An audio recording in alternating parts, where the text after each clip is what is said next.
What up, TMS family? And today is Wednesday, February 24th, 2021.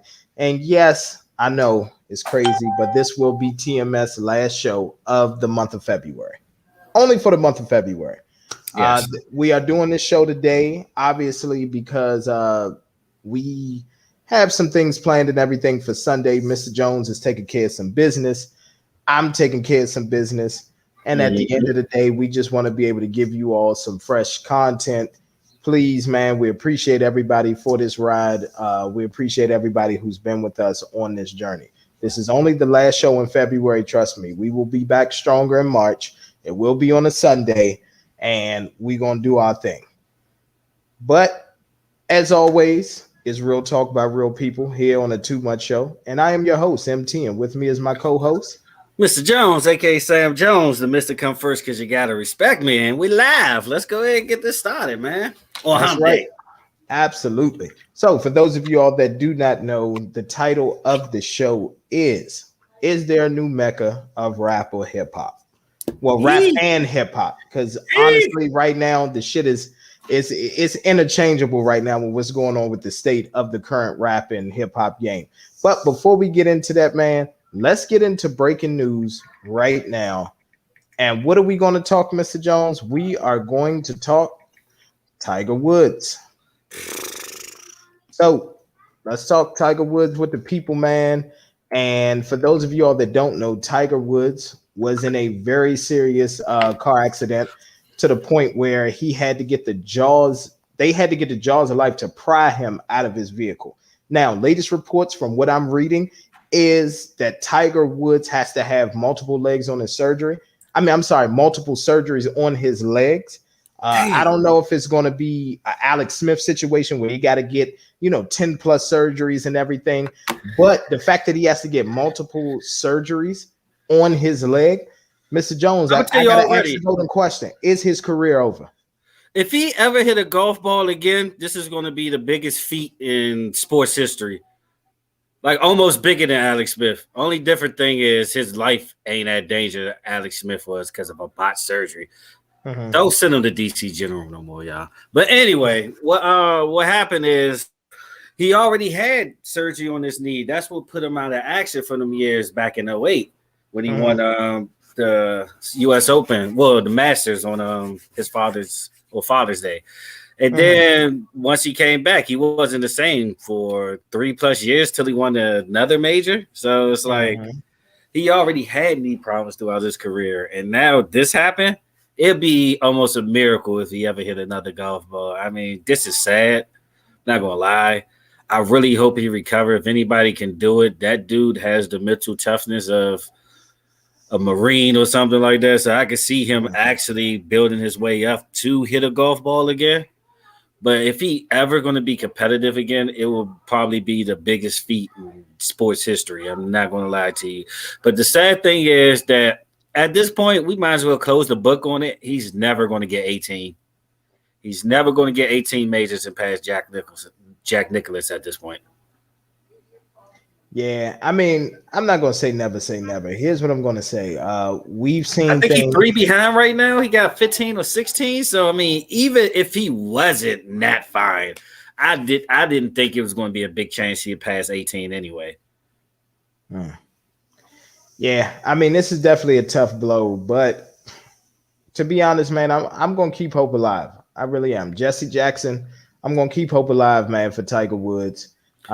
He can have multiple surgeries, and with technology and everything today, he may be able to recover. I'm not going to count him out. It's crazy this happened like shortly after that documentary on HBO and everything too. Definitely crazy. This is going to be like Tiger Part 2 or something like this. Because I believe he's going to hit another golf ball because he's too addicted to it. I don't think he has life without golf. Like golf is life for him. So he's going to hit another golf ball. But for him to be competitive, man, I don't know. Really don't. No, I mean, I get that. And it's definitely a tough one. It's a tough one to call right now. We need to see how many surgeries he's going to have. I say if it's under 5, he should be good to go. But again, we've seen somebody like Alex Smith who's had what was it, 15 plus surgeries on that leg Mhm. and come back. That's why I said I'm not going to rule him out. And if he comes back at the end of the day and wins another major after this surgery, you got to crown him the greatest of all time, man. EA fucking Sports, you better give him his fucking get his video They game should have back. been did that shit. Fucking Rory McIlroy, where the fuck he at today? Nowhere. That's what I'm saying. That was always the biggest crock of shit ever, though. They should have never took that shit from Tiger Woods. That shit ain't even playable anymore. That's why golf went to 2K. Oh, of course. But at the end of the day, it goes back to a lot of premise and everything and what I've said in the past, Mr. Jones, about when we talk about how whenever mainstream media gets a chance, they trying to produce the next great white hope, even if that person isn't qualified for that position. They kind of just like thrust them in there. Same thing they tried to do with Conor McGregor. Same thing that they tried to do with Ronda Rousey. And we seen what happened when Amanda Nunes got a hold of that ass. I mean, before that, Holly the one who really Yeah. did it. Well, Amanda yeah. just put the icing on the cake, and her ass went to wrestling. Yeah. Yeah, so we already know what's good with that. Mm-hmm. And I mean, Conor McGregor, honestly, at this point, why should he ever fight again? He don't have to. He got Proper 12 is a pretty damn good whiskey. He should be fine. He could do that. He can go into other business endeavors and everything. Actually, I think he would be a decent promoter. I think he could promote. I think he could promote fighters. Oh, he could definitely promote. Like in boxing, though. That's the crazy thing in boxing, though. Not even UFC, but boxing. I think he can really make an impact in boxing at this point. I think he can, too. He should open up his own promotion company. He has Proper 12 on his side, do joint ventures with them, and host his own boxing events. Yeah, I mean, you already see at most events, Proper 12 is in the middle of the ring now anyway in boxing and UFC. Yep. I mean, use that mouthpiece for something. Other than getting your ass whooped at this point. Absolutely. But damn, though, speedy recovery to Tiger, man. And prayers to his family for getting through a time like this. But my dad, Big Sam, Flyman 86, shout out to you. He made a good point when I told him about it yesterday. Why the fuck was Tiger Woods even driving himself at this point? Yeah, that's true. And then this is my fear. Because it was a self-accident and he fell off a cliff and all that. Either two things happened. He nodded off behind the rail or he had a relapse. I agree. And I'm praying it's not the latter. Yeah. Because he was addicted to opioids and Ambien for a while, if you watch the Tiger Woods documentary. Like, to the point he really had to go to rehab to get over that shit. So I'm really hoping it's not the latter. I hope it was just like a mistake on behind the wheel. He nodded off. Because I know he had a busy schedule as of late. Because I think he was going to shoot a show for Discovery TV anyway, and he was just hanging out with D Wade the day before. Well, yeah. Hopefully no business was going on with, I guess, Dwayne Wade. And what I want to do is for the people down below, if you need more TMS content, more Too Much Show content, it's right there going right across. And click on the fucking Emporium, y'all. Support us. Get some merch. Exactly. And actually, I just ordered some merch, so it'll be here within about a week or so. Awesome. Looking right for St. Patty's Day. And you give me a green shirt. That's it. All right, so let's talk about NFL news right quick. We're going to go ahead and make a transition. NFL news, NFL free agency. Now, Mr. Jones, you were telling me about Big Ben and what's going on with that. So Rooney, the president of the Steelers, put out a statement today saying they kind of wait his return, but they had to negotiate the contract first. So that means, are they going to pay Ben or they're going to try to talk Ben into taking a pay cut? I don't think Ben's going to do either one. I think he would rather retire than do that at this point. So who knows? I mean, the quarterback position in Steelers might be in jeopardy. But most Steelers fans probably want Ben old ass out of there anyway at this point. I mean, they have Mason Rudolph. You know, That's they a got lateral Mason movement. Rudolph. You go for a rapist to a racist. That's a lateral movement at that point. But yeah, man, yeah, they might be in trouble. And then other Pittsburgh news, Juju Smith-Schuster. I mean, he said he want to stay a Steeler, but also I know he wants the money. Yeah, and I think with somebody like Juju, it's more so about his brand, him being able to make TikTok videos, be on commercials and all that. It's more so about that for him than winning. So I can actually see him going to like a team like the Jets or going to the Jaguars or something like that, just because they offering him a bag versus him actually trying to fucking win. Yeah, because I mean, like I said, he still had a solid season. We talked about that last Sunday. I mean, Valentine's Day. He still had a solid season. Had 97 catches. Yeah. So I mean, he still would be a decent commodity, but I don't know, man. When I break the bake open for a Juju, I'm not too sure about that. Yeah, because it's just one of those things where I just feel like they tried to put him in that number one position. It just didn't pan out. And then I don't know. I'm just wondering, like, does he have the toughness to be a number one receiver? Like, like the only way that he can is if you get him a solid number two. I mean, we did see his ass could take a hit. We did. He could take his dumb ass could take a hit, so we'll see. But other news, let's talk about some of the big fish out there. Let's talk about Dak Prescott and his situation, man. What do you think about the latest news of the Cowboys saying pretty much? Well, the Cowboys is at the point that their salary cap is so low, they don't have the money to franchise them if they even wanted to.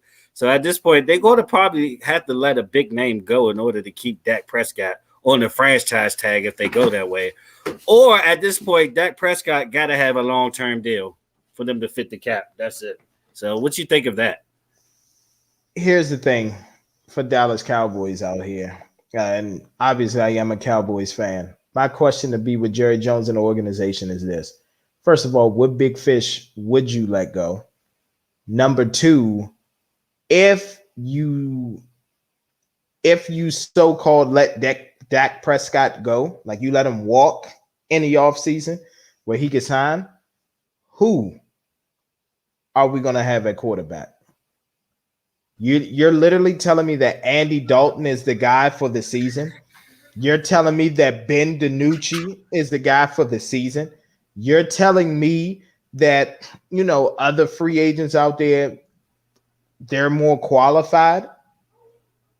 This proves to me Jerry Jones is out of touch. Jerry Jones is pretty much the Vince McMahon of football. They were very successful at one period, so they have the confidence to think that they'll be successful throughout all transitions and all generations of the game. Yeah. But sometimes the game's past you, and I think the game has passed Jerry Jones because his stubbornness at this point is about to cause him a franchise quarterback. And a lot of people been saying this, and I'm starting to believe them. If we lose Dak, we're going to lose Dak into a divisional opponent. I think Dan Snyder waiting to snatch up Dak. I think either Dan team is waiting. Yeah. Here's the thing. I think either Dan or I think the Eagles will snatch him up because the Eagles have came out and made a statement and said that they're not 100% sold on Jalen Hurts and he has to practice for his job. So if you telling me that you have a quarterback that has toughness, that can throw the ball, and under the right person can flourish, like, come on, man. And at the end of the day, why would you sit there? Why would you let that go at this point? You've invested this much. You pretty much told Tony Romo, we don't care how good you look after you came from your surgery. We're going with Dak. Like, come on, man. And the thing is, if they let Dak walk, I'm going to be honest with you, Mr. Jones, it's going to be hard to root for the Cowboys this season. It just is. It did. I mean, let's be honest. Don't forget about the Giants. Jason Garrett might want his old thing back. You never know. You never know. Because Danny Yeah, Dimes ain't looking good over there. He don't look he's too not. good right now. He's not. He's not looking too good. And I don't get it because since Dak became a rookie, he has the most passing yards a game in the NFL. He averaged 320 yards passing a game, more than Mm-hmm. Patrick Mahomes, more than Aaron Rodgers, even more than the GOAT Tom Brady at this point. Mm-hmm. Pay the motherfucker. And the thing is, I think he wants to be a cowboy for life, which I think He he's does. dumb for. He's stupid for personally, but he wants to be a cowboy for the rest of his life. I think he would sign a 5-year deal. Mm-hmm. Just pay the dude. Yeah, paying what he's And you asking don't you even for. gotta give him a big bag the first year. Just dump all that shit in the back end. Yeah, but here's the thing. One thing that I'm not going to do is this. One thing that I've allowed the Cowboys organization to do is stressing me out over the past few years. I'm not going to allow it this time. They did this whole soap opera thing with Zeke, brought him back 2 weeks before the season, and then he didn't have enough time in training camp, so it didn't pan out the way that we wanted it to. So here's the thing. I'm putting it on the table. I'm putting it on the line right now. If Dak Prescott does not get re-signed for the Cowboys, I will probably casually watch their games this season. And like That's more than what I do. yeah. And when I say casually watch, I mean I'll probably skip a few games and it's just like whatever at this point. Oh, you on prime time? I watch it, but I'm Yeah. not going to no website. I ain't Nope. purchasing no ticket, Sunday ticket for them. I'm Nope. damn sure I And ain't I'm buying merch. exactly. I'm not buying merch. I'm not flying there to watch a game, any of that shit. I honestly do not care. Unless we get some solidified, unless we make a splash at quarterback besides Dak Prescott, which there Who? is. That's what I'm saying. There is nobody. I would take him over Deshaun Watson right now. Oh, of course I would. I would do the same. And that's the biggest commodity you can get right now. Mm-hmm. Oh, also too, Aaron Rodgers just proposed to his girlfriend 2 days ago. I say that's a step closer to the retirement party I've been talking about. He getting his affairs in order now. That Great. dude's selling now. He's gone. That's fine. But guess what? Here's the thing. If he tries to play this season, he won't get past Brady again. Okay. He won't. Nobody can get past that man. The man is, and he literally tweeted out, put a picture of himself going for number going for number 8, the quest for 8.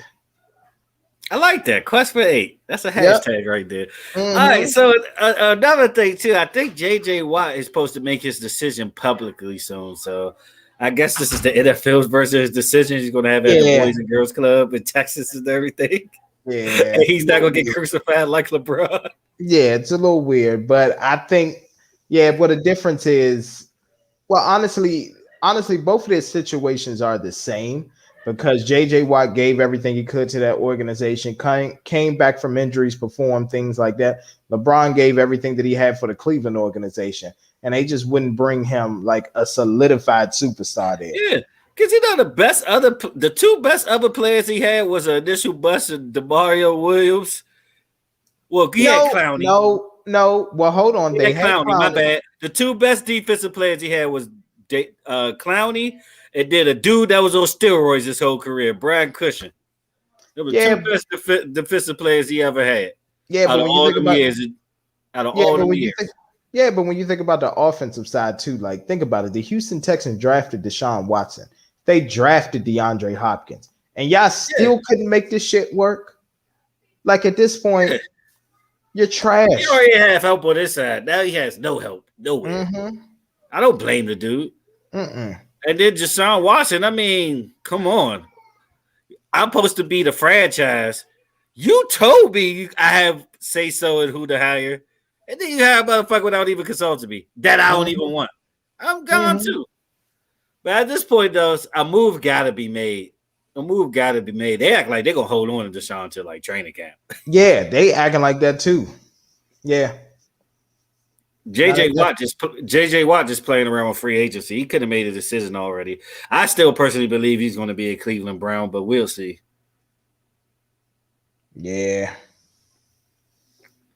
And then, did you hear anything about the Russell Wilson situation? I don't even think it's major. I think he's going to stay a Seahawk. I just think I think he is too. Here's the thing: it's a couple tweets, couple posts that came out, but I just think that it's the media stirring things up because at the end of the day, it's no more football right now, and they got to try to stay relevant. But they was like, oh, there have been nearly half the teams in the league have called the Seahawks about acquiring Russell Wilson. I'm pretty sure. I mean, they're making the call out of respect. They don't expect nothing to happen. Mm-hmm. But they're doing it out of respect to see if they have a chance. Now I will say this, and I'm being very Mr. Hot Take right now. If the Cowboys do a sign and trade where they sign Dak but trade him for Russell Wilson with some picks, then I will root for the Cowboys this season. Hell no. We're going to have a smaller, older version of Dak. Hell no. Not with McCartney playbook. Hell no. I'm not ain't good enough for that dude. He'd be in the same situation. He would. Nah, hell no. I mean, he'd have Zeke at least. He'd have Zeke. Because his running back going to leave regardless, I think. He already said he wanted the money. Yeah, he said he wanted the money. So I think he out of there. Mm-hmm. But Deshaun Watson, that's the one that's tricky to me, though. Like, what they going to do with him? How many first-round picks are they looking for? They want 3. So they want this. They want this draft, next draft, and the draft after that. They keeping them. Nah, it's always a sucker born every minute. Who knows? Philly always ready to give up some shit, but they cap rumors. Yeah. Mm-hmm. But no, they just let go Jason Kelsey, I believe. They did. Center. They're all pro center. Which would be a good addition for any team. Like, bruh. I don't know what the hell the Eagles doing. I don't know either. They rebuilding is what they're doing. Yeah. And then Jeffrey Lurie should be taken out back. At this point. Terrible. But nah, go ahead. Nah, then I was just gonna say as well, what you have is Chris Godwin. So latest reports, Chris Godwin was on the Pat McAfee show and he said it. He said, although, and this is just paraphrasing because I don't have the exact quote, but he said, although I want the bag, essentially, I'm not going to go somewhere and be miserable. So, and he said, I want to win here. Basically meaning, I do want, to be paid like a top receiver, but I'm not going to go to a team that is basically not in position to win and be miserable there for a few extra dollars. That's what he said. And, well, paraphrasing. So he'd rather stay with Tampa, take, decent salary where he'll be middle of the pack as far as wide receiver pay, and then win more championships. Okay. So again, of course, I mean, Brady has brought that Patriot way. Yeah. To Tampa. Because here's the thing. Take the discount and win the Super Bowl. Yeah. Yeah, because here's what happened after they won the Super Bowl. The first person that came out was Mike Evans, and he said, look, if you need to take money away from me in order to sign people, do it. So the fact, like I said, people now, they see that the magic that Tom Brady has bought. They want to win more championships. It's about their legacy at the end of the day. They want multiple championships. I hope he's fine with being a third string. Who? God was going to be a third string. Antonio Brown ain't doing nothing but get back. He's still trying to get in football shape at the Super Bowl. Yeah. He's going to be sharp next season. I was about to say that. Adorable. So I hope he's fine being a third string. That's all I'm going to say. Mm-hmm. I was about to say, and that's a beautiful thing as well, because it's just like it's one of those things where, like I said, you saw what they were able to do with no offseason. Like, this is something that has been unprecedented. That's why when people sit up here and they try to criticize the Tampa Bay Buccaneers, They had no offseason to get their chemistry together. Their chemistry was basically trial and error throughout the year. And then when the playoffs hit, they got hot. So the fact that they're about to have an offseason now together, work on timing, work on routes, work on, just everything, signals, everything, signals with the coaching staff, bro, they are going to be a dangerous team this upcoming season. Yeah, I think My money. and Here's, already decided. I was about to say, and here's the thing: a little gem for the people who aren't paying, who need to know who I'm rocking with. I've already put my money down on the Patriots to win the championship. I'm sorry, not the Patriots, the Tampa Bay Buccaneers this upcoming season. I've already put it on there. Yeah, because like the AFC is wide open. Like I keep telling people, don't guarantee Kansas City's going to be back without adding anything. Teams are switching around and getting better. Like Miami is a Watson away from being great competition. Buffalo is not going anywhere. I mean, King Henry, if he stay healthy, they might be back. I mean, and then like on the low, this might be a sleeper pick and an early candidate for comeback of the year. The Oakland Raiders, Las Vegas Raiders, just signed David Irvin. I mean, I thought David Irvin was damn near elite pass rusher before he got hurt. Yeah. So, I mean, just who knows? Who knows?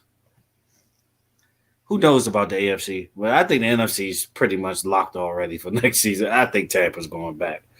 Barring injury, but I think they're going to be back. Yeah. Because, like, who in the NFC really has gotten that much better? I mean, got the Rams, but do you think Stafford is really going to outduel Tom Brady? Outduel Tom Brady, no. And that's the thing. No. It's not. He's not. It's still a question mark at running back there, too. It is. And that's what I told you. Like, NFC Championship, to me, it's going to be the LA Rams versus the Tampa Bay Buccaneers. But again, that's that. But for the Super Bowl, yeah, it'll be Tampa Bay again. That team, they believes. They're re-signing. They're doing everything that they have to do. And I'm going to tell you right now, another little gem for the people. It's plus 900 right now for Tampa Bay to go back to the Super Bowl and win it all. Just put the fucking bet down, okay? Why are you betting against Tom? Stop being fucking stupid. This is easy money. We talk about the stock market and investing. This is an investment. Okay? Pretty much. That's pretty much how I see it. Then for the AFC, I need mention Baltimore, but at this point, they gotta do something. They gotta bring what they have to bring. They look like a college football team that run a triple option. All they do is run all day. Yeah. It's like watching Air Force. What's up, Dusty? Whoa, baby! It's like that. What's good, brother? What's up, Dusty? What's up, my brother? I'm jealous MVP right now. Man right there. His son gonna be the next Mike Trout. Telling y'all already. Oh, absolutely. But what pisses me off, I'm not even gonna lie to you, is how Texas just had that snowstorm, and then now 75 degrees today, 80 degrees yesterday. Yeah, I got packages that's stuck in Texas. They better bring my stuff through all that. Bring my shit. I tell you, bring my shit. It's a important week. I need all that shit.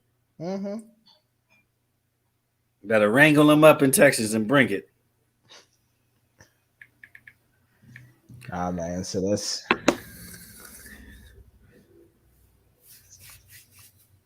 that's definitely it with that. But yeah. Man, that's Texas. Definitely is Texas. All right, sir. So, as we make our transition, Mr. Jones, do you have any more NFL news? Oh no, not right now. Not till they make a decision with JJ Watt. I guess not till his decision, because I think he's going to be the next big move. Okay. So one thing that I will add is this. All right. Hey. So for those of you all that don't know, Oh, he's definitely gonna make it. Bobby Schmurda is free. He's home, and he just got off of a private jet. You know, we'll save with for who he got off that private jet with later on. But nah, man, he's home finally. Rowdy Rebel, I know he got released back in January, and there was a lot of speculations. There was a lot of talk and everything about him being released early. It was denied, things of that nature. Mr. Jones, how do you feel right now? Welcome home, brother. Welcome home. Mm-hmm. And honestly, stay out of trouble. I think honestly, the first thing you need to do is it might be dangerous, but it might be better for him. Move to Atlanta and be around some people like minded to be successful. Mm-hmm. I think he needs to get out of New York. That's the first thing. Honestly, I'm gonna be honest with you. Atlanta is not the move either. You got to remember, they just tried to do an assassination on Sci-Hi. That's true. They killed Lil Marlo. Like literally, Atlanta is a war zone right now. So what do we do? Just stay home, stay out of trouble. Nah, nah. Here's what you do. Well, he is on probation. He's on probation Oh, so he's until stuck in New York. I got you. He's stuck in New York. nah. He's not stuck because he's in Atlanta right now. But Okay. yeah, so what I think he needs to do is he needs to find a median. So I would say move to Florida, or if you're gonna move to Texas, maybe move to Dallas. Don't move to Houston because they taking motherfuckers out there too. They not playing fair in Houston. So here's the thing: either probably move to Florida, or maybe even move to maybe Cali, maybe, He ain't no Cali. maybe, He stay east. He stay yeah, east. yeah. So maybe move to Florida or something like that. Or if you are gonna move to Georgia, here's what you do: move to Buckhead, and then maybe you go and see some of those individuals in Atlanta. Man, live with Quavo for a while. See what the city like. Yeah, but at the end of the day, man, salute to him. You know, he did stand tall, even though he's part of the reason why his people were in that predicament with that song. You know, hip hop police is real. It just is. Look, they was dancing in the video too. They knew what he was saying. Oh, of course. They knew exactly what he was saying. They was basically agreeing with him, and I'm just like, damn. And they, like come to they was doing the gay shakes and all. exactly. Now here's what I will say in defense of Bobby Shmurda. I know I've been a little bit critical of him, Mr. Jones, you know, as far as getting his people caught up. But here's what I will say. At the end of the day, he might not have thought that that song was going to blow up the way that it did. Yeah. Because you know, a lot of times, you know, when you keep putting out music and you putting out things, it's like, all right, maybe this will do 10,000, maybe it'll do 20,000 views. But then it's like, oh shit, like this is doing million, like it's gone viral. It's done millions of views. And like at that point, when you're doing millions of views, everybody's watching you at that point. Everybody, hip hop police, mama, grandma, because everybody was doing And the they was already looking at GS9. They was looking at him. And then once that video went viral and they start listening to the lyrics, they like, wait a minute. All right, he naming people. All right, let's see what the fuck is going on. Let's see if any of this is up to what we have. That video is currently at 693 million views. That's crazy. And he probably got a million yesterday because he got out. Probably. But the crazy thing is, it was a good look by Quavo and them to actually, you know what I mean, embrace him and actually bring him out of Atlanta and all that. Because he did do songs with the Migos on his mixtapes before he got locked up and all of that. So they have a working relationship with each other. Of course. But do you know why? Huh? Because he's smart.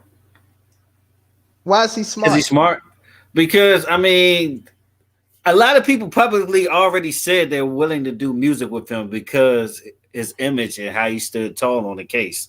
Mm-hmm. Unlike the other dude that got Meek Mill in the situation. But, you know what I mean? So I think it's smart to be the first person to get your hands on this because he's going to be good. He's going to be straight. He's going to blow up again. It's no choice. It's too many people that want to be around him right now. and work with Mhm. him. Mhm. And especially the climate of the game today. Oh yeah, he fits right in. He He fits does. right in. He does. But speaking of the other guy, and I was Now, just be like, honest. If he never went to jail, do you think New York would have went the drill music route anyway, or he would have been one of the pioneers of the drill music route?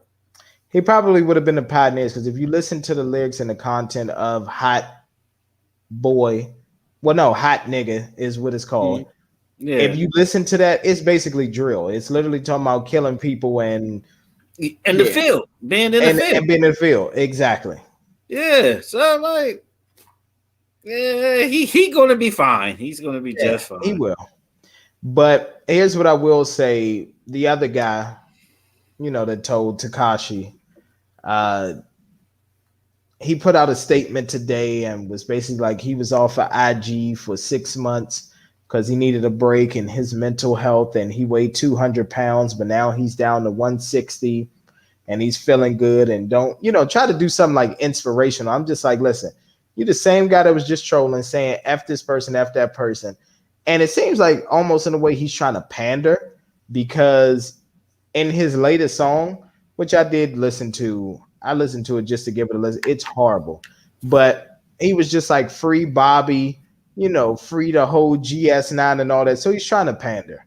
He is. Who? Takashi. He trying to pander to Bobby. Talking That- about free Bobby, free GS9, free all the homies on the chain gang and all that. But I'm literally sitting there like, fool, other than GS9, you got those people that's on the chain gang locked up. Wow. Yeah, He really wanted us to sympathize for the fact that he he was was put in a overweight. position. And Yeah. he just ask your boyfriend, the academics, to help you out. How about that? hmm Well, academics did. He's the one who posted the whole, emotional IG post and all of that. I'm just like, Exactly. They fucking, I'm trying to tell you. They've been fucking for a while. No, seriously, ever since they had that little interview when Takashi was in the pool with him and he swam to the corner and was rubbing on that bad leg through the water, they've been fucking. yeah, that shit. Yeah. Well, here's the thing. At the end, they love who you want to love, but it is what Yeah. it is with that. Don't hide it. Don't hide it. If that's you, that's you.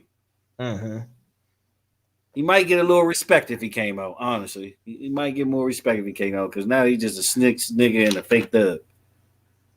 He is, but at the end of the day, he's still finding a way to be relevant from trolling Meek. And speaking of Meek Mill, man, the Because we're fact, the dumbass generation. Nobody has code or anything no more, and everyone wants to try to be so understanding. hmm We try to understand everything, even things we know that is an abomination. We still try to understand. Some shit yeah, ain't meant to be understand. Some shit is just what it is, an abomination. Let's keep it real. yeah. I mean, but just to get back to Bobby Smurder, Yeah. I know he ordered he had I think it was like 50 pounds of oxtail. He ordered like shrimp. He's about to come out the closet, closet, closet. Yep, absolutely. Closet, closet. Not Bobby Smurder. He talking about Takashi because at the end of the Takashi, day, yeah. yeah. Because the thing is, Takashi's trying to do whatever he can to build his because he knows what's coming. And like at the end of that post where he was talking about, oh, follow your dreams and everything, he literally said, oh, and don't forget, I'm still the mother effing king of New York. Bet that shit and all of that. So I just feel like exactly. So I just feel like at the end of the day, when you It was doing all all of under that, yeah. And like here's the thing. He's literally tried everything. He keeps dissing dead people. He was dissing King Von. He was sitting up here dissing he's dissing Meek, going at Meek, pulling up on him, to go viral and everything. And I just feel like once he does all of that and it doesn't work, that's probably going to be his last route. It probably will. He probably will say, you know what? I was doing all of this because I was fighting demons and all that. And I just got to come out and be myself. This is what happened. And let's be honest, he ain't gonna have that protection forever. No. It's gonna go away. Soon as he started really become that's why he stays relevant. Because soon as he has no purpose for them, they're gonna let him Mm-hmm. go. Mm-hmm. They're gonna release the wolves on him. Mm-hmm. He gonna get his ass ate alive. That's why he's so desperate. Because they ain't gonna be Well, protected forever. well, here's the thing. He might want the ass eating, but again. You know, It's a matter of time though. It's a matter of time, but it is a matter of time. But salute to Dirk for staying humble, doing what he has to do. And like I said, the Meek Mill situation, man, I'm torn because it's like I get what Meek is doing with prison reform and trying to move forward in life. But the thing is, like, you go and you file paperwork, basically a cease and desist order or cease and desist order. And my thing is, the issue that I have with that is you was talking about sending people at academics. Your people jumped out the car and chased around for Safari and beat him up. So it's like Safari. that's what I'm saying. It's Safari at the end of the day because he used to have the woman that you was with at the time.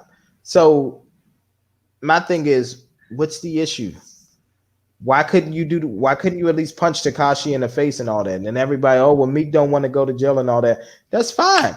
But at the end of the day, don't send you threats. can beat an assault case, but you can beat an assault case. You can. Especially with if you say money, like that ain't nothing. With your money. Exactly. Like, come on, man. Like I said, that's a bitch shit for real, for real. If you gonna talk about it, you gotta be about it. If not, shut the fuck up and elevate yourself. That's what you're trying to do. Like who are you proving to? Then you don't even go back to Philly. So what's the point? Yeah. What's the point? I mean, and it's a lot of things. Philly, they probably gonna rob you. They ain't been back to Philly. Yeah, because like like Meek said, it was a tweet that had the whole Philly upset, and like it more so went viral in Philly versus like I guess the entire country. And I meant to talk about it on here, being out here in this area, but like Meek put out a tweet that was basically like, look, if everybody stopped killing people and all of that, then I go and sign some of y'all, but we just got to stop the violence in Philly and all that. And he like motherfucker snapping like, first of all, you wasn't coming back showing nobody no love anyway. And like some of the artists that you was signing with Dream Chasers was outside of Philly. Like they wasn't even from the area. And at the end of the day, don't your music promote some of that shit? But the crazy thing is, in his era when he was coming up, he was always mid-tier out there. Look, he got lucky. Ross actually looked at him and was like, oh, I could do something with this dirty ass nigga if he cut his hair. Seriously.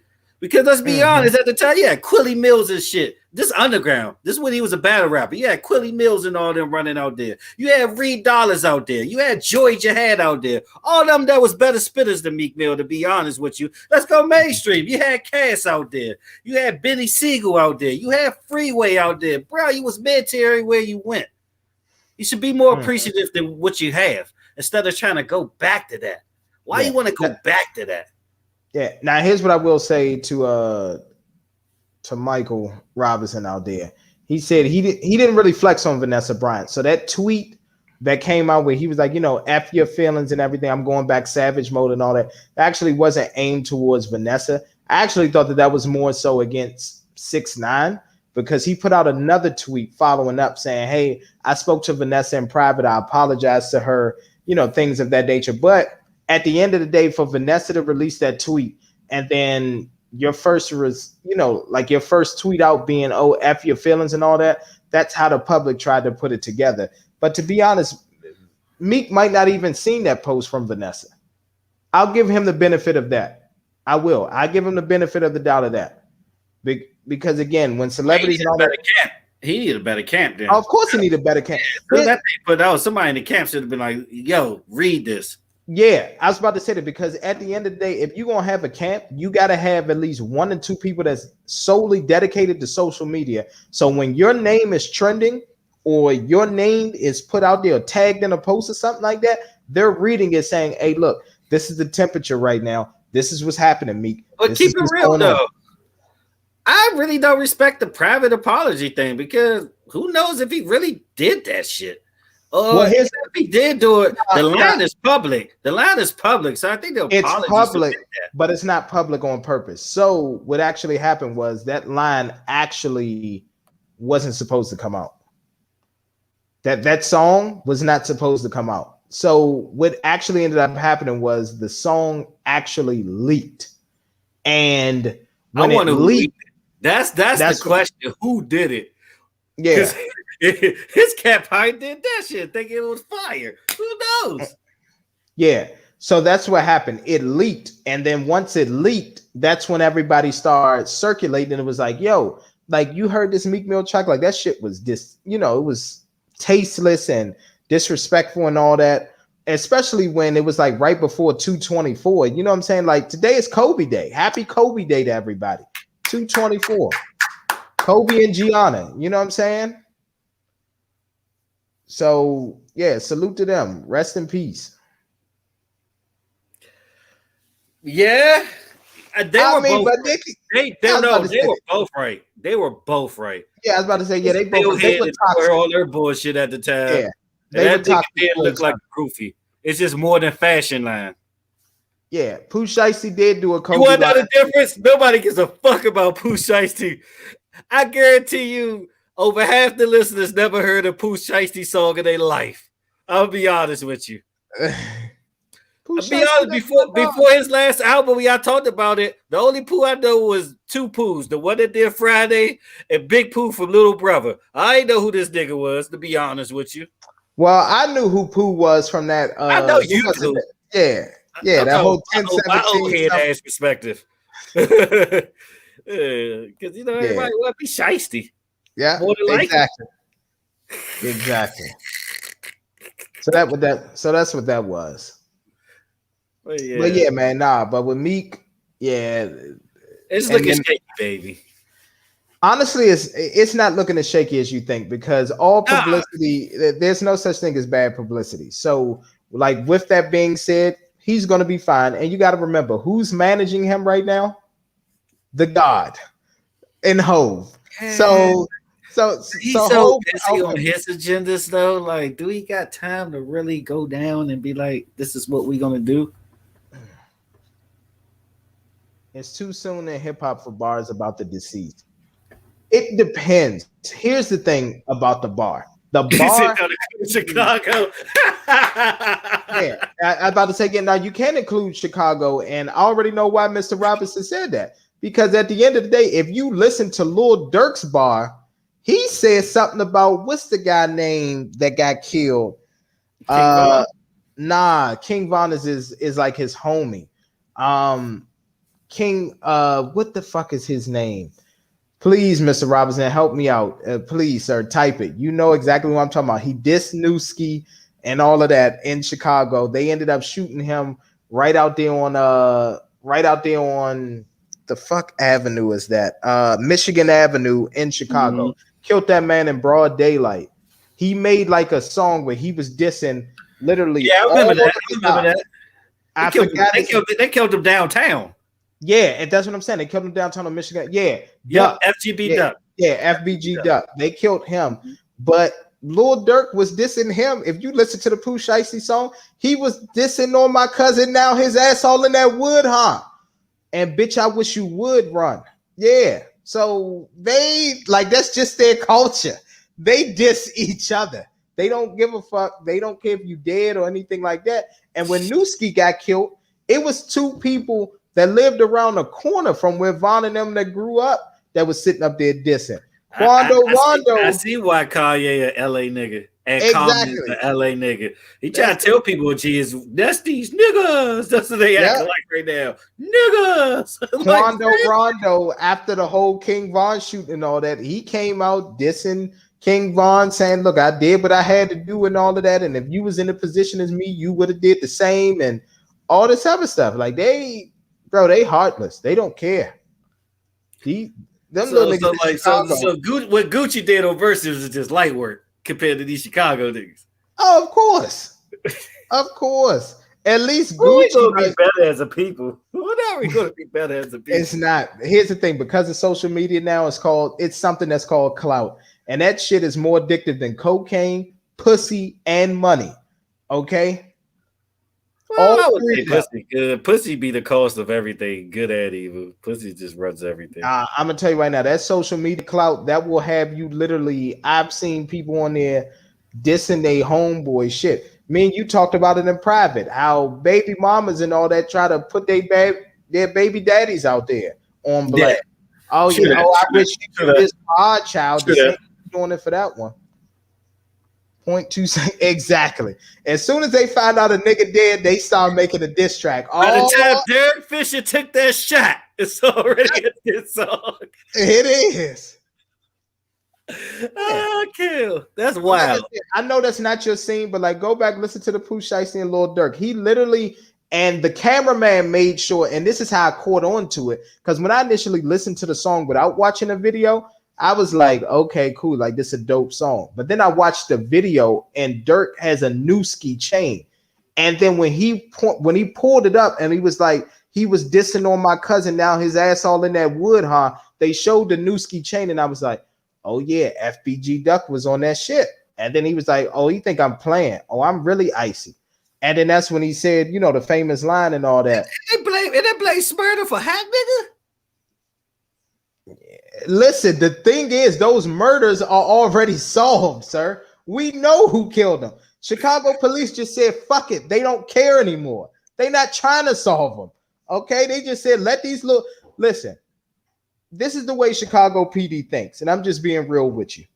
Like I honestly, one of the most heartbreaking things, bro, that I saw was literally somebody got shot in Chicago, and they was still breathing, bro. The Chicago police officer, while they was still breathing, just threw the white sheet over them.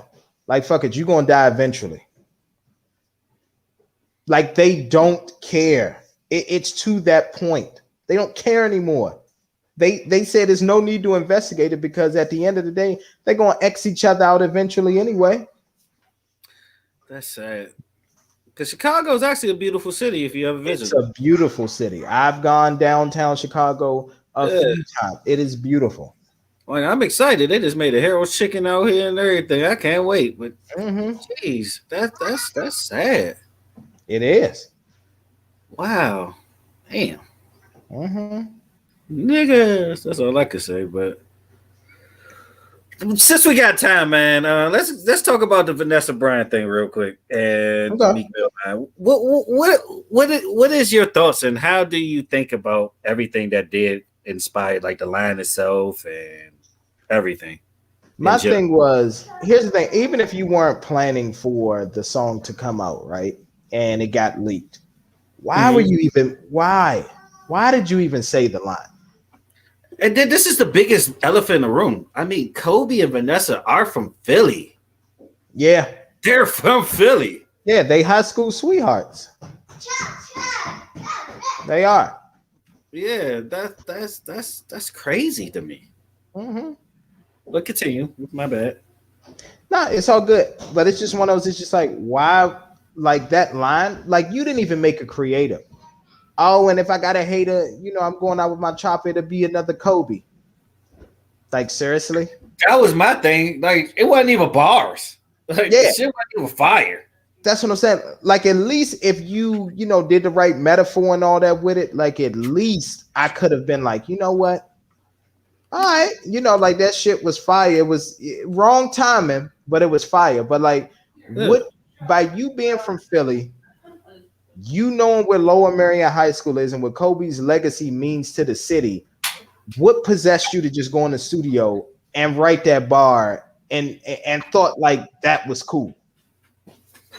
Nothing Like I said, on a part of me, even though he says that it was leaked, I wouldn't be surprised if Meek has new music coming out and this is the way that he wanted to do it. He wanted to have this leak so he can have people, you know, talking about him, build his name up, whatever else, and then he released some fire. Because here's what I think.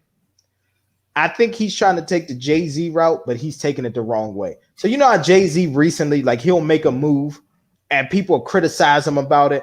Oh, you know, he going to go sign with this person, or, you know, he signed with the NFL, or, you know, he did this business move. Oh, he a coon, he this and that. And then he come out and he drop an album or he drop a song or two. And then people like, shit, Hov ain't never left. Like, fuck is y'all talking about? I don't give a fuck what's going on. But he making money. He making business moves. He ain't disrespecting legends.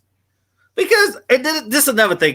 I just need a little bit of time for this. For all the motherfuckers that try to bring up passion, like this person did that, this person did that. No, we're talking about this particular situation. And on top of that, whoever said stuff in the past, there are countless times when they were held accountable for it too by the court of public perception. So all the excuses you make doesn't justify the distasteful line that was said. And then on top of that, my biggest thing is it wasn't even fire. And then people that comes from the battle rap era and all of that, even in battle rap, we have recent examples when people got crucified for tasteless bars. Remember, unfortunately, the girl in the freezer in Chicago, Kanika Jenkins? Shortly after that death happened, in the next pay per view in the URL, you had a battle rapper by the name of T Top that said a line about Kanika Jenkins, which honestly, the bar was fire. It's more fire than this Meek Mill bullshit. But at the end of the day, timing is everything. Perception is everything, especially in the era we are in now. Because this is beyond the social media era, because the social media has become Big Brother. The social media is the eye in the sky. It's no longer a thing you just go type how you feel and everything, and a couple of people will see it. Everybody's watching you in all aspects of what you say. Even if it was supposed to be unreleased on that, that's still your intent. It was still your intent. And honestly, if you didn't want to release because of that bar, which it seems like that's what it is, and the other person can't release it, nigga, you got some checking to do. You gotta check somebody, because bruh, it's not looking good for you right now, at all. It's not looking good. Do you think the game doesn't respect Vanessa like Lauren London because of ties to people? That's very possible. That's very possible. But I mean, at the end of the day, man, if they say something about Nipsey's death, it'd be just as bad, if not even worse. You just gotta respect the dead. It's like we so inhumane to life. Social media has made us so numb to life and everything that's going on around us. It's sad. Like people just be on their computer and all of a sudden the switch kick on. They think that's gangster to put that. Nigga, you been a clown. You always gonna be a clown. And if you defending it, I believe you're a clown. Personally, if you defending this line, you're a clown to me. And it's probably some people that I love. There's some people that I love that's probably going to defend it. But I think it's very clownish behavior to defend this, especially the timing that it does have. And honestly, Vanessa Bryant had every right as well to feel the way that she felt Oh, because that was the love of her life. They had a deep connection that none of us would ever fucking understand. they met in high school, sir. They were And you know basically what high pissed me school off? students. You know what pissed me off the most? It's the motherfuckers that don't know anything about the institution of marriage that's actually putting their input of it. Mhm. That's what's pissing me off the most.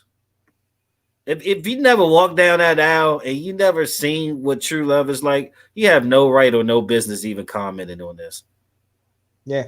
I mean, Michael Robinson, just to answer you real quick, sorry to cut you off, Mr. Jones. He brings up a good point. Do you think the game doesn't respect Vanessa like Lauren because of ties to people? I'm going to have to agree with you, sir. I'm going to say, yeah, that's exactly what it is. Because at the end of the day, Kobe was a superstar and Kobe never portrayed himself to be a gangster. Like, here's the thing: you come out, you diss Laura London or you diss Nipsey Hussle, you got to worry about yourself in the streets. When you go to LA, when you go to things like that, you got to watch your back. Yeah, it's people that will pop off for Kobe and everything like that in LA and in Philly. Kobe is LA royalty, just as big as Nipsey. He is LA. Bigger. He Because let's is. be honest, before the man died, not a lot of people was riding Nipsey. Let's keep it real. I knew what Nipsey was. Guns and Bullets, stupid motherfuckers. I loved him in that movie. I really liked this music for a long time, since the Compton mixtape. But a lot of people didn't know Nipsey before he died. People been following Kobe Bryant since he had a bush and he took Brandy to his high school prom in '96. Mm-hmm.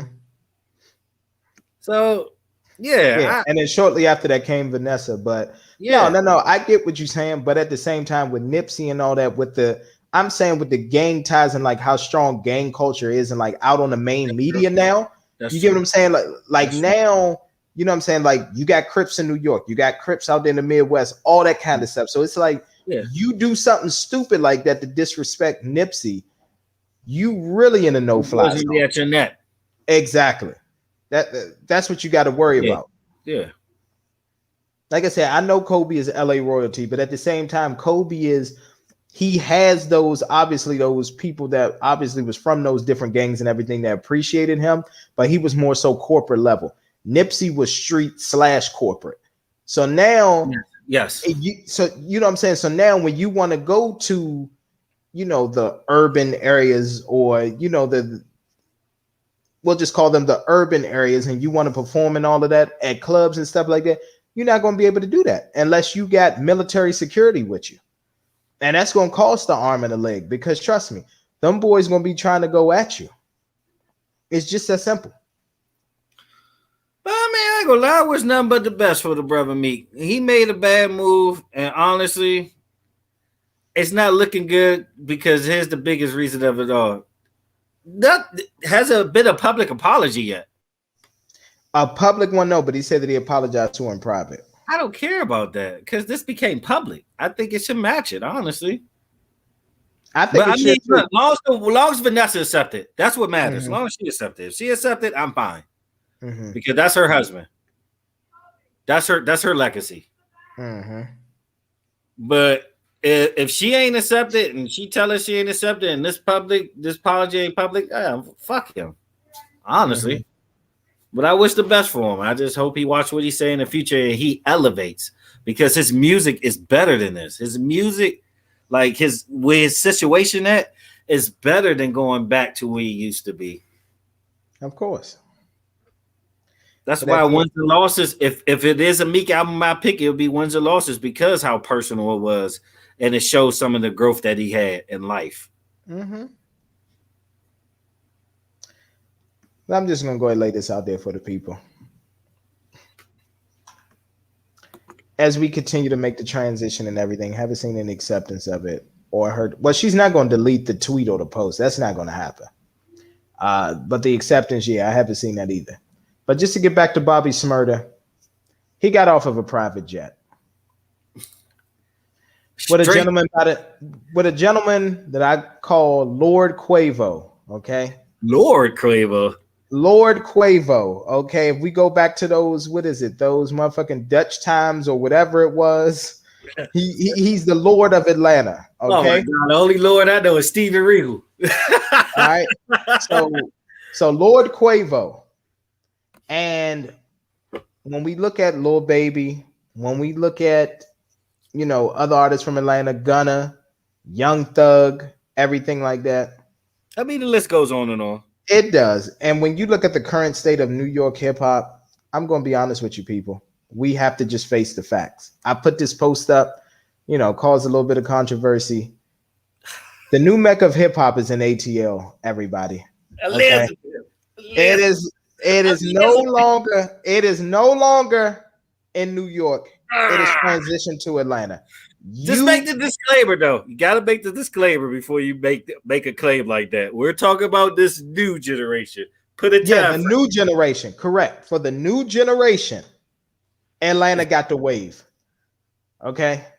You talking about Lil Baby. You talk about Gunna. You talk about Young Thug. You talking about, well, before his unfortunate demise, Lil Marlo, Pooh Shiesty, Gucci Man. Well, Gucci is old school and new school because he's still putting out stuff. You got 2 Chainz. You got, all this. You got a lot of artists right now. Okay, Cardi B, what does she do? She relocated to Atlanta to be with her man. She could have had Offset living in New York. She said, "No, I'm coming down to Atlanta with you, sir." Atlanta's cheaper. Why not? Atlanta's way cheaper than New York. You know that. Why not? There you go, Mr. Robinson. I appreciate it. You know what, Mr. Robinson, can I send you the link? Are you able to jump on? Yes. Old times. Come back. Exactly. Zeus, are you able to jump on? If I send you the link, are you able to jump on so you can further explain it for these, Please, Mr. Jones too, because I have a debate about that. Because he only talking about one of the 5 elements of hip hop, by the way. If we gonna really call it a Mecca, it's more than just the music element to me.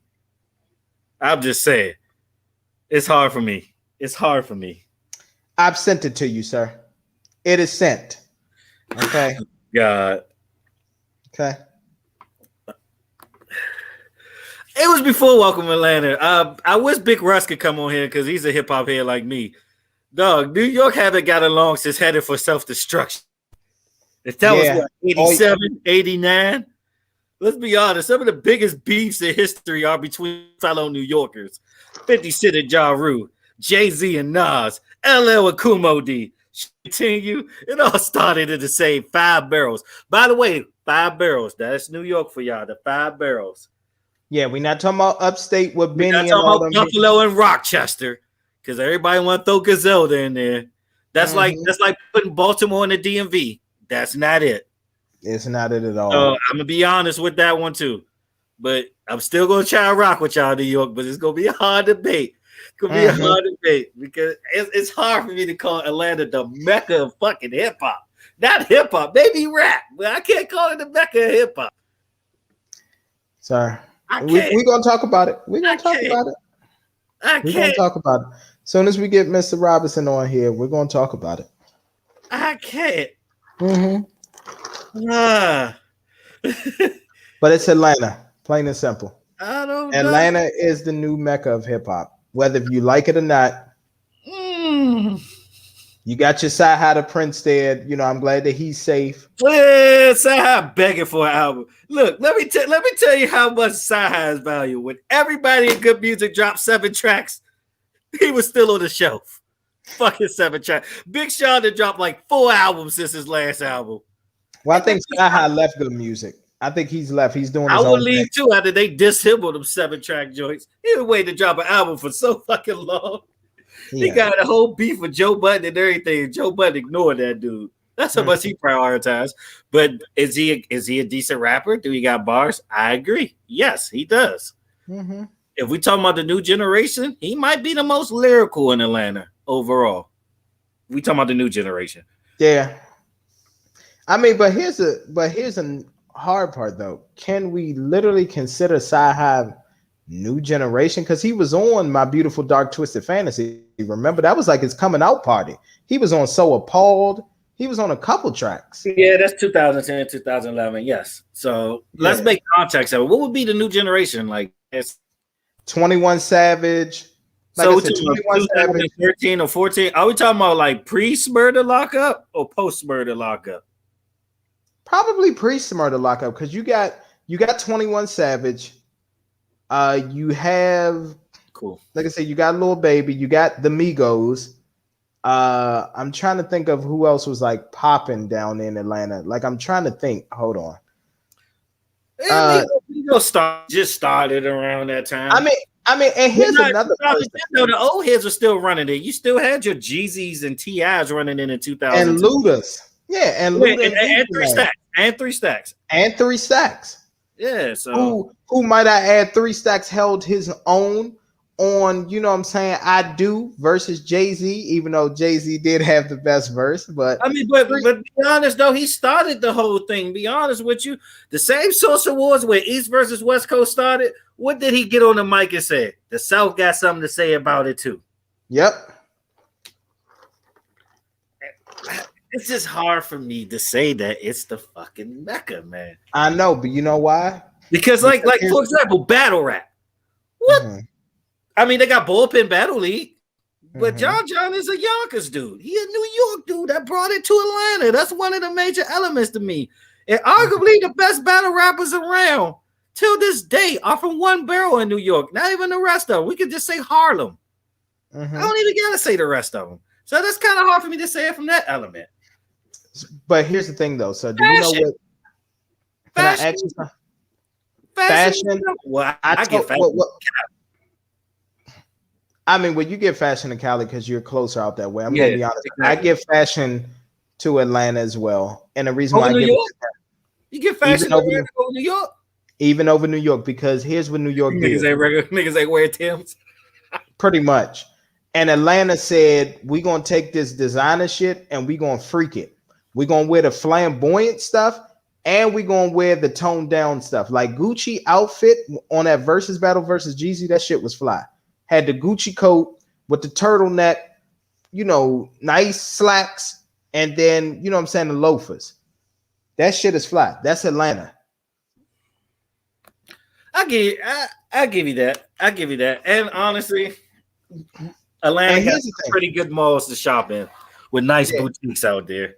I of went course they shopping in do. Atlanta a few times. And here's the thing, while we waiting on Mr. Robinson to get on here, Mr. Jones, do you know what the definition of Mecca is? No, I'm gonna let you explain it. I did look it up, but I want you to explain it. Okay. A Mecca is a place that attracts people to it. Sir, we've seen our friends from the DMV go down to Atlanta to relocate. I know individuals who have applied for jobs in Atlanta to go down there. Yes. Bobby Smurda, when he was fresh out of jail, he got off a private plane. He didn't stop in New York. He didn't go to New York City. He didn't go to Times Square. Do you know where he went? He went to Atlanta. That's where he went. I mean, because Quavo gave him the bag and the jet to go there. It doesn't matter. Guess what? Rowdy Rebel could have did the same thing, but he didn't. Quavo actually stopped in New York. Because he held Roddy Rebel down. He held him down before he got locked up, Bobby. Yeah, but here's the funny thing though. Rowdy actually ended up going to Atlanta eventually. He did. He went down to Atlanta and was with Bobby at his little welcome back party and everything. So that's what I'm saying. And here's another thing for the people. In 2016, hold on, we got Zeus on here now. Zeus, are you here, sir? Yo, what it do? Zeus, Not much. What's going on, sir? Hey, Welcome shit. back. You know what it is, man. They feel like I never left, man. Absolutely. I'm gonna just get out this last point, Zeus, and I'm gonna let you take it away. But can you all tell me, please, in 2016, when the God MC, who's from New York, who's from Brooklyn and everything, when he came back out with I'm talking about a hit track, going off in the clubs and everything like that. Can you tell me who he had on that track? I'm talking about Jay-Z, by the way, for those of y'all that don't know. In 2016, it was on Khaled's album. Who was on that track with him? Who the fuck was on that track? what song are you talking about? We taking over? No, I got the keys. God damn it. Oh, that's Cali. He's from Florida. No. I said who was on the track with him. I got the keys. Who was singing the hook? Damn it. Future. Okay. And do you know who produced that beat? Southside and 808 Mafia. Where are they? Who are they? Atlanta producers. Everybody comes to Atlanta to get back popping again. Well, you should make this deeper because honestly, I wouldn't say it's the Mecca of hip hop. I would say it's the Mecca of black culture right now, to be honest with you. It is. I Atlanta's don't Black know, Hollywood. but you gotta think about how Very much it studio. changed. How much it changed hip hop though. You gotta think about it. Atlanta had their own lane and they style, and everybody wanted Trap music. to take that shit. You know what I'm saying, and bringing it to their own culture. Like for real, half of the niggas in New York right now, they sound wouldn't be they sound if it wasn't for fucking Atlanta And Chicago. And Chicago, yeah. Because your Fabio Foreigns and all that, they got to give their credit to UK and Chicago for the drill scene. Yeah, definitely UK. I say that much, but that's different than trap music. I'm about to say New York did still that drill music shit because like with that little kind of pop smokish beat, that kind of seems like a New York drill beat to me. You know what I'm saying? Because it's kind of fast paced, it's rowdy, it's hard, straight to the point.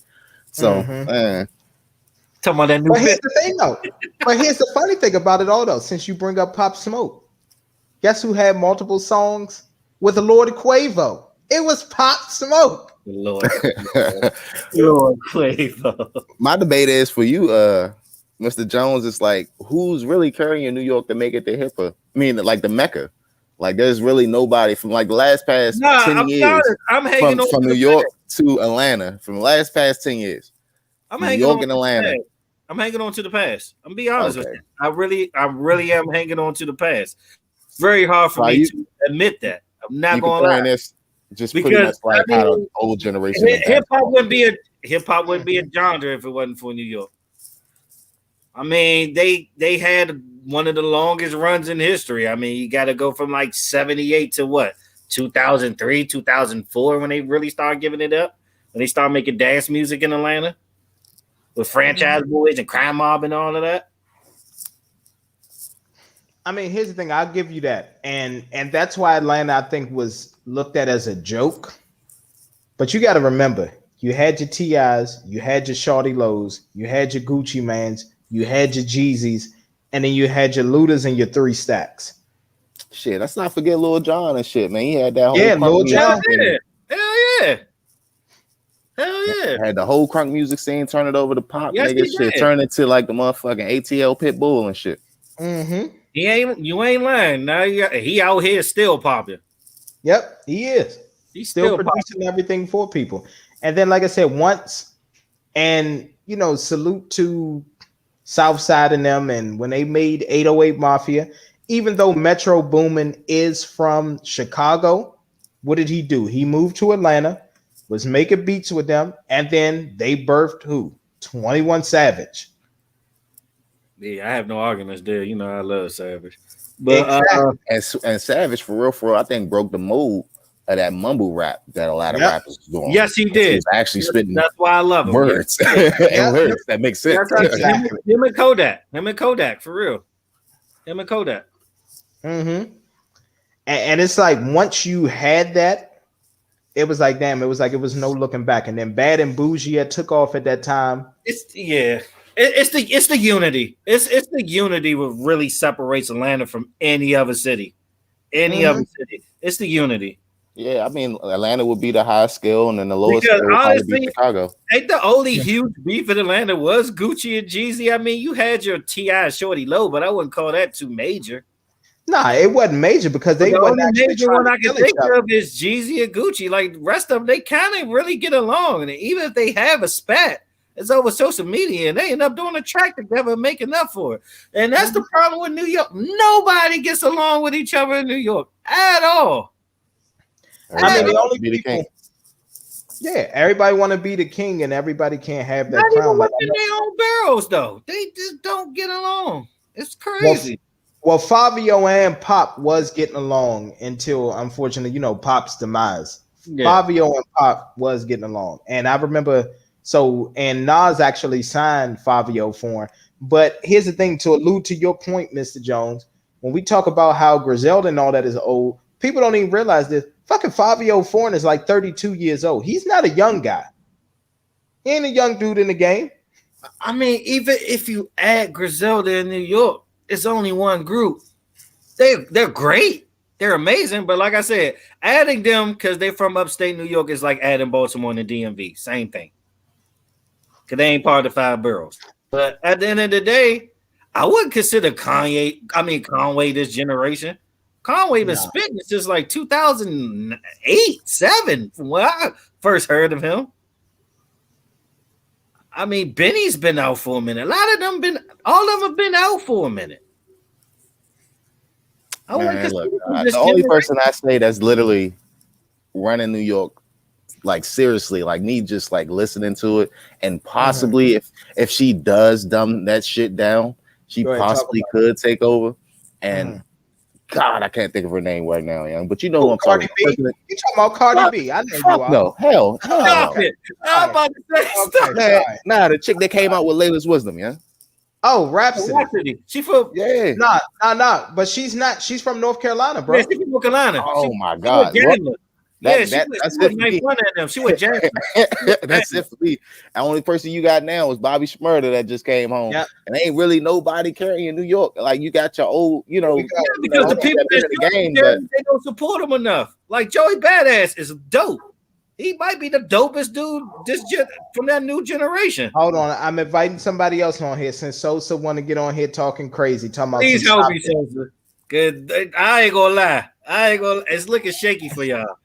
Look, I know. Look. We talk about music. I try to bring up the 5 elements. Nah, they ain't even And enough. here's the crazy thing that you lucky, and here's the thing, and Zeus can probably attest to this. Zeus stayed lucky that we just talking about Atlanta versus New York. Because if we was talking about the South versus the East, it wouldn't even be a Nah, question I right wouldn't now. even say the East. I think the East is last. I would pick the West over the East right now.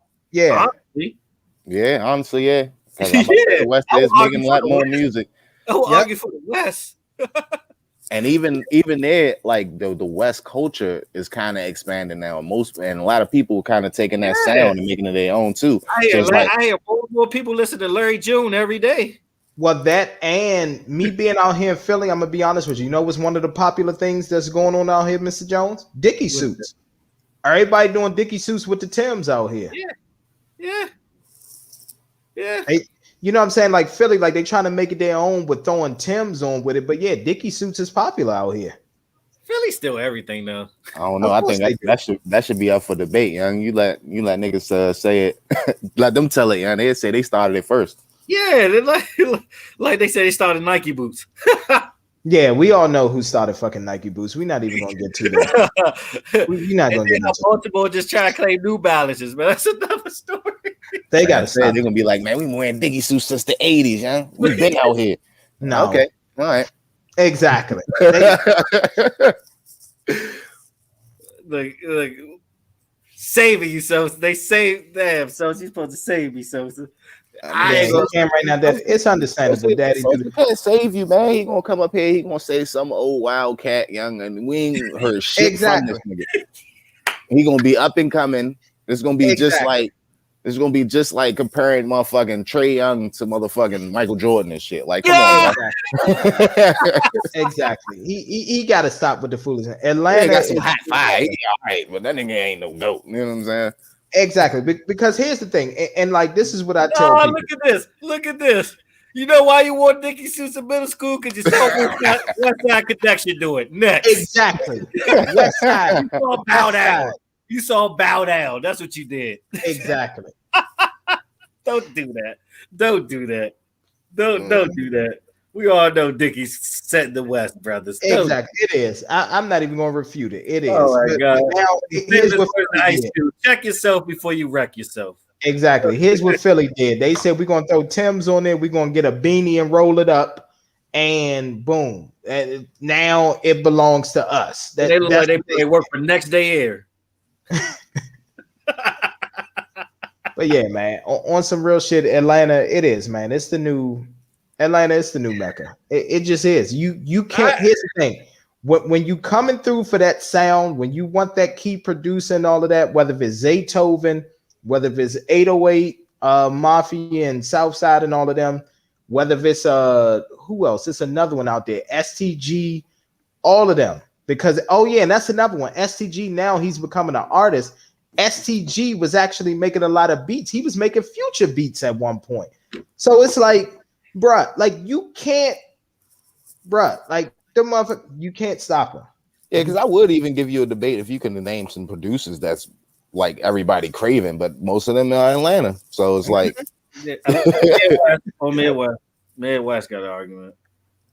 I mean, because Metro Boomin is originally Midwest, so I give you that. And then Kanye and what's his name? Hitmaker. Hitmaker, yeah. Well, Young Bird, if y'all don't know what Hitmaker is. Mm-hmm. But let's break it down this way. This is the 5 elements of hip hop. I'm gonna give you an element. You let me know if it's Atlanta or New York, and this is how we're gonna settle it. Okay. Because I'm trying to put everything incorporated in hip hop. Okay. If we still just talking about rap. All right, the first thing gonna be beats. We're gonna give it to Atlanta. I agree. Of course. Atlanta. Right in this new generation, Atlanta got the beats. The next one is rhymes. When you say rhymes, though, what do you mean? Because here's the thing. Lyricism and bars, nigga. Bars. But you got Lil Baby there for the bars. But when you talk about rhymes as well, when I look at rhymes, I look at something that's catchy and that's quotable. You got to give that to Atlanta. Yeah, and then it's another rapper in Atlanta too that's just like not even knowing. That nigga killing shit, and that nigga actually be on the shit. I can't pull the battle rap card on this one. We just talking about. Hold on. So I can't pull the battle rap card on this one. Hold on, Zeus. I know you know who this is. So hold on. I know you know who this is. Yeah, He on the up and coming from Joey Atlanta. Badass went through Mad Atlanta. Mark. You heard of Mad Mark Zeus? He a little young Nah, dude. I haven't. I might have So to check him listen to out. him. Yeah, he did the Campbellton remix with King Von. That shit rocks. That shit rocks. But go ahead, Mr. Jones. What else? What's the other component? All right, the next one is dance. Come on, man. That's Atlanta. Ain't nobody shaking their. I mean, here's the thing. People Nobody may. Harlem shaking. I Nobody was about chicken to say noodle that. souping. Exactly. Here's the thing. Girls will shake their ass to Pop Smoke, but they gonna shake it to Gucci. They gonna shake it to Lil Baby, Gunna, Young Thug, all But of that. that's how we judge a dance, just by shaking your ass. Like forget like b-boying and pop locking still. That's still in. Oh well, all right. Well, you know what? All right, I give you that because Pop Smoke did have everybody doing the woo and all that. All right. I mean, people Millie Rock. People still Millie Rock. I mean, come on, man. Nah. All right, if anything, I give you the benefit of the doubt. It's tied. All right. Yeah, it's Just give it to New exactly. York. Yes. Just give it to New York. All right, the next one, graffiti. I mean, New York, that's obvious. Yeah. And then the last one is going to be social consciousness. Bruh, it's Atlanta. Atlanta's Black Hollywood, my brother. Like literally. Yeah. So here's the thing. We're And talking about this music, though. I know that it's still Black Hollywood. Here's the thing.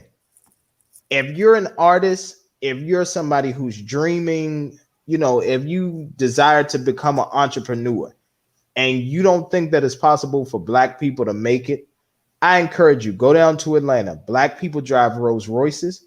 Black people have full length furs. They have jewelry. They have pockets full of cash. They have all of that. Atlanta is Black Hollywood. That's what it is. The same way that you see the stars and everything living out there in Cali and all of that, go to Atlanta, you will see Black people living like that.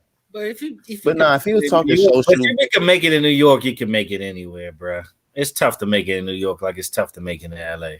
that's true because New York got their own perspective of how rap should be or hip hop should be. So if they catch you and then like, all right, this is different, but I like this shit. I mean, yeah, I can see that because not too many artists can go to New York and go ahead and let that shit or rock out the Madison Square Garden. That's not gonna fly. But to answer your question to social awareness is that I don't think New York does it, and I want to say it because like you gotta think about like Lil Baby came out with that song about like the black injustice system and all that. Yeah, saying his side. Then you had Black come out with a song, the R&B / hip hop artist. He came out with a song that was talking about what was going on.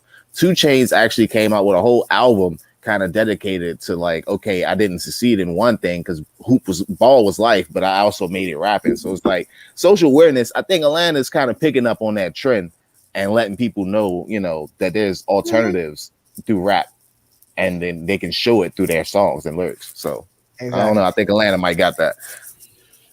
And here's another thing too, and what I appreciate about Lil Baby. Lil Baby said it. I came out with that song, but I'm staying in my lane. So I'm letting you know that I can talk about that stuff, but I'm going to continue to do what feeds my family and what feeds my group of people. Like, think about it. The number one thing, and hopefully this ends the debate, but the number one thing that I could say about Atlanta versus New York is this. Atlanta has always kept their same identity. We making music that you can bop to, that you can feel, that you can enjoy, that you can stunt to. Yeah, they don't go out their lane.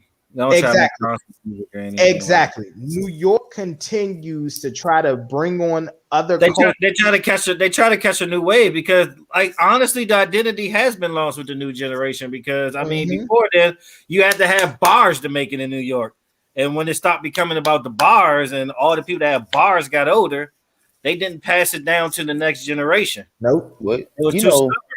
That's why that's why the best lyricist in New York is 52, 53 years old.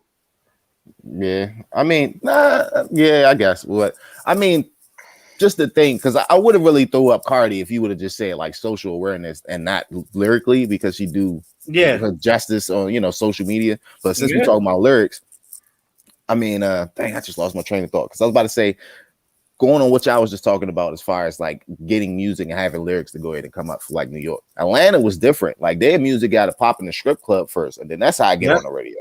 It wasn't. like it was radio play first and then in the clubs and strip clubs. Nah, they'll take their songs to the strip club. Like, hey, DJ, go ahead and spin this. All right, boom. Everybody throwing money, everybody getting lit. This a hit. So their, music come up scheme was different. Yeah. No, it's true. And Gucci. I'll be honest, I think the only thing New York probably got right now is female rappers. Yeah, no, that's it. Because Gucci they got Cardi B, they got Dream Doll. I mean, and Young M.A. Young M.A. Because Jeezy and I think Jeezy admitted to it. 2 Chainz admitted to it, and Gucci admitted to it. When you want your shit popping and all of that, you hand the DJ a couple $100 and say, look, play this. I want you to play this track.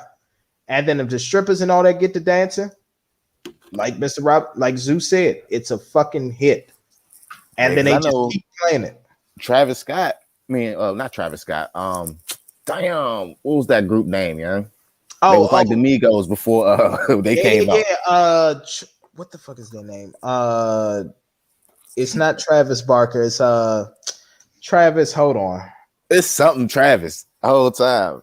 Oh, something similar to that. But whole time, like I remember when they did a documentary and they were saying like, yeah, we was going around, we was going to radio stations, nobody play our music, and like we ain't really get heard until we played. They hit in the strip club, and I forgot what it was. It was like a little sub might have hit, like a little bop dance song.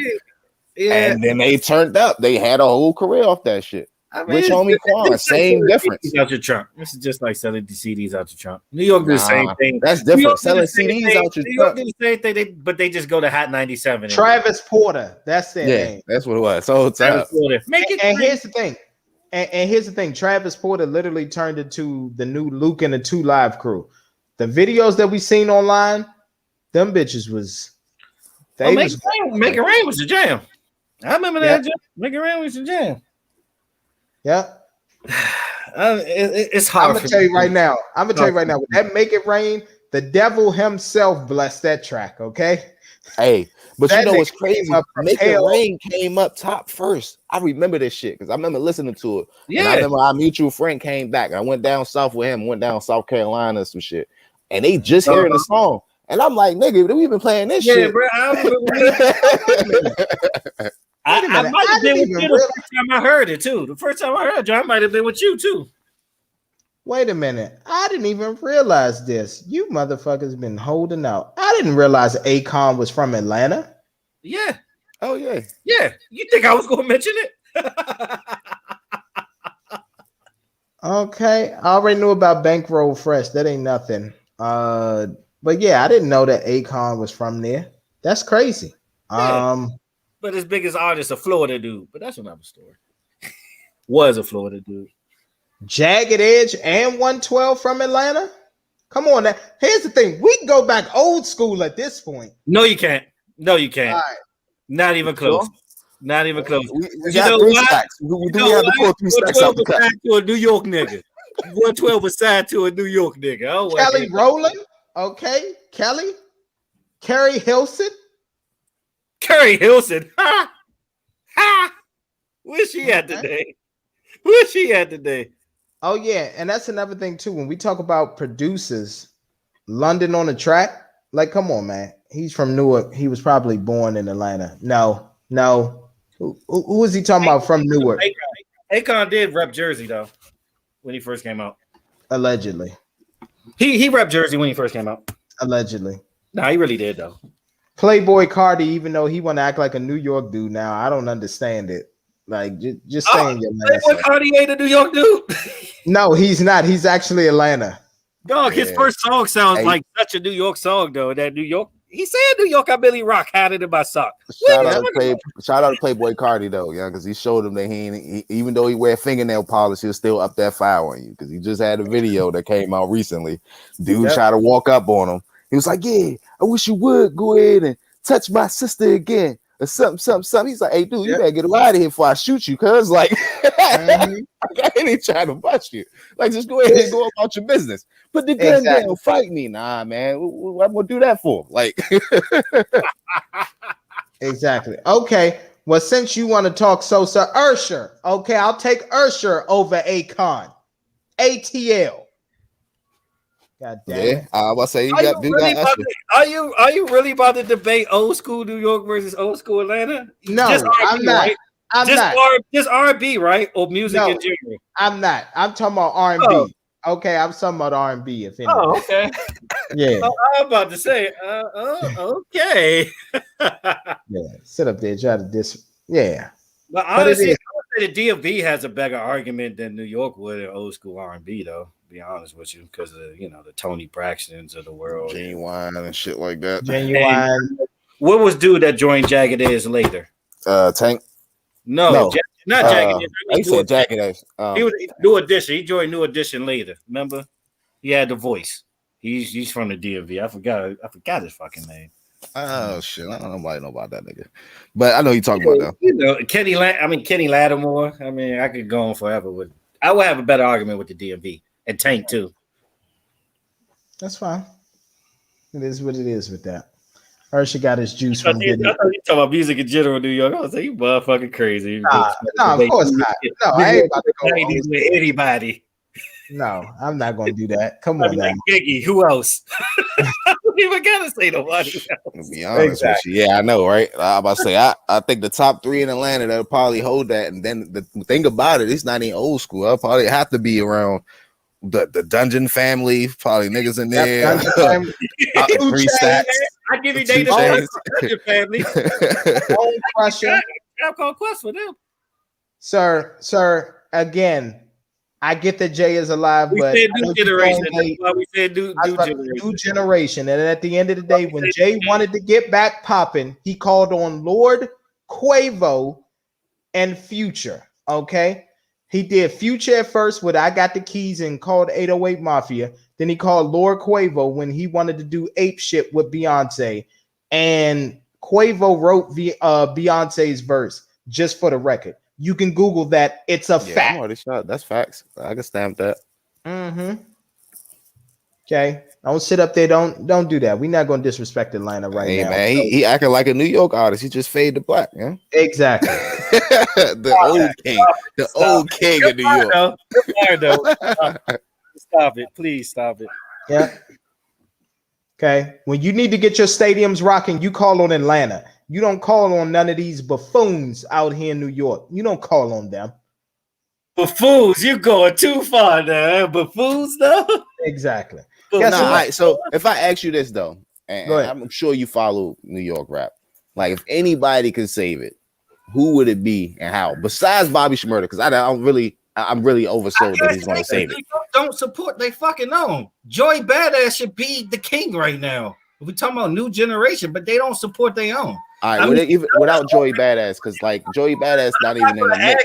He ain't make no music in a brick. I would have heard it by now. He just dropped music last year and it was fire. He dropped the 3-pack. And then before that, he dropped one of the best albums in a decade with the America's joint. Here's the thing. Can I just say this? Sosa, stop. Drake is a Canadian. He's not from New York. He's Canadian. Debate over.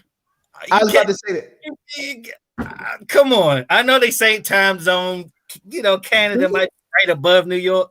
They would have tried to steal Drake. Canada be upset at you. And here's another thing. Isn't Drake's father from the South? He is, right? I thought he's from Memphis. Yeah. He in Atlanta. Memphis is not Atlanta. That's not. He's not. But I'm just talking about the South region, period, which explains why Drake, went down there to get his buzz. But we'll talk about that. That's another debate. Being on the subject, I would throw in there. Memphis is on the rise. Atlanta better watch out. Yeah, because NLE Chopper is fire. I fuck with NLE Chopper. I mean, I'm just saying, you got some hitters out there, and I think for real, because I think ain't Pooh Shiesty from Memphis too. Let me double check. I thought Pooh Shiesty was an Atlanta guy, but I thought he was from Atlanta too until I think I heard an interview and he was like, nah. Matter of fact, he was saying that Gucci came to Memphis or something like that, and he called him or something. They was chopping it up, and then that's when he flew him out to Memphis. Yeah, now you're right. He's a Memphis, Tennessee guy. He is. Pooh Shiesty is Memphis, Tennessee. He is. But here's the thing. Memphis might got a better. Damn, they better than New York, right? New York shaky. Man. Yeah, no, Memphis might be better than New York. Think about it. This new generation, New York might be a last. Here's the thing: LA you is got up there Gotti, too. you LA got is up Gotti, there. you got Dolph, you got Shiesty, you have who else from Memphis? Gotti this generation. You got the new dude that we Gotti was just this talking about. generation. What? Dang, what was his name? Yeah, Gotti ain't this generation though. the dude that just got signed that was posted into the Oh yeah, into the group. I actually listened to his album. Yeah, that man is job nice. He got a nice little catch to him. You got Key Glock. Got Dolph.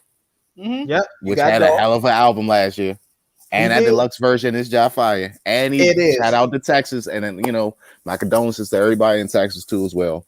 You know, we are going through this whole mini pandemic. But yeah, the whole time he did a little shout out to Texas too on that deluxe. So that was job dope. He did. Nah, it is what it is, man. Hey, you want to know what's funny too? Even Jay-Z family is from the South. Be honest, it is. He has a lot of ancestors and stuff from New Orleans.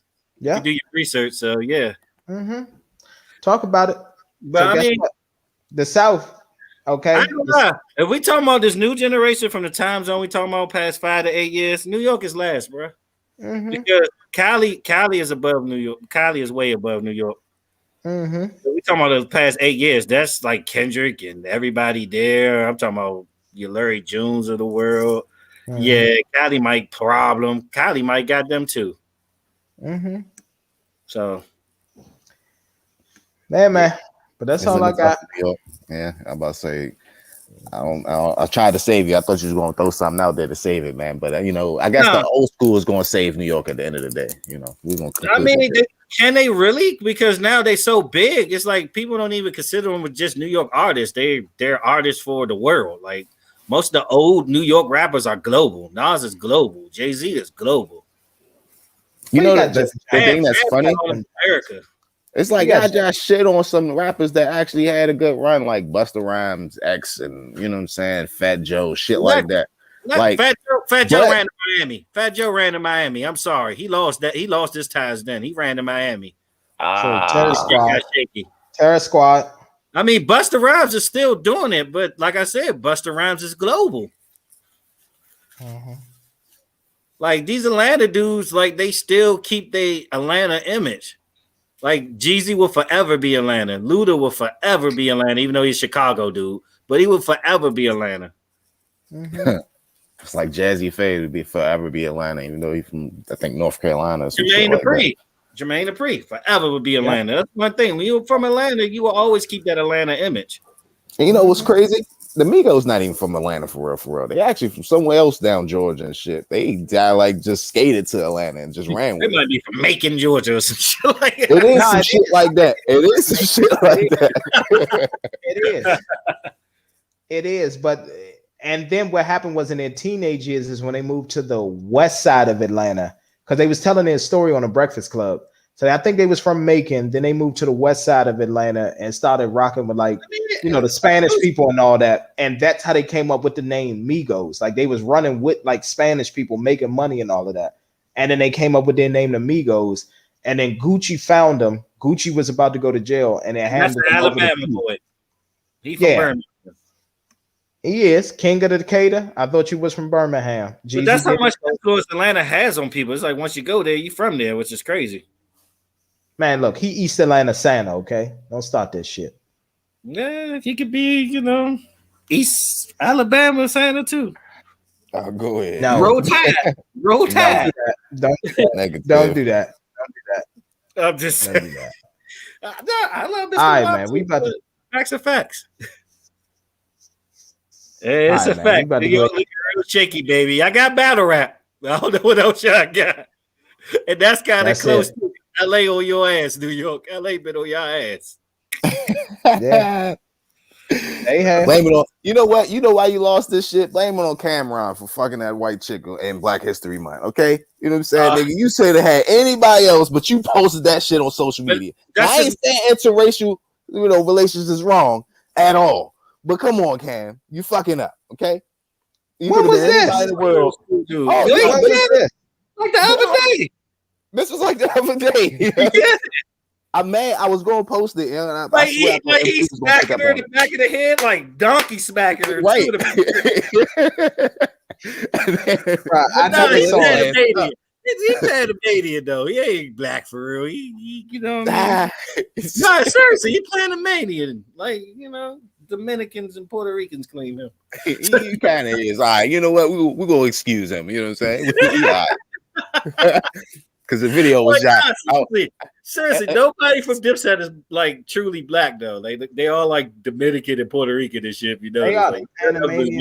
that's why they call each other. That's why they call each other diplomats. Secretly, I was rooting for him, but just because the majority in cancel culture, I wasn't trying to get culture, canceled at the time. You know what I'm saying? Or get bashed on.